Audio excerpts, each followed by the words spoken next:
رايك بالسفينه اللي دخلت؟ اللي يشوف كده يقول ان انا اللي دخلتها. يا عم طب ما برضه ما اتكلمنا على السفينة الأمريكية اللي دخلت عشان تضرب العراق. اتكلمنا برضه عن الهامر اللي موجود كان اللي بيضرب العراق. اتكلمنا عن الاف 16 اللي كانت بتضرب في أهلنا في العراق.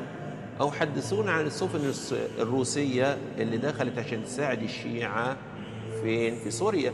أو حدثونا عن البريطان اللي دخلوا عشان يساعدوا اليمنيين اللي هم الحوثة اليمنيين عشان يستولوا على الأرض. حدثونا برضو عن الحاجات ديت برضو. وبعدين أنا راجل إنسان عادي، هعمل إيه أنا؟ طب أنت عملت إيه حضرتك للأمريكان لما دخلوا؟ هتقول له والله أنا طب حضرتك عملت إيه أنت حضرتك؟ ولا أنتوا عملتوا إيه للروس؟ ولا كنتم مع الروس؟ كنتم مع الروس. ولا كنتم مع الامريكان؟ كنتم مع الامريكان. ولا كنتم مع البريطان؟ والله كنتم مع البريطان.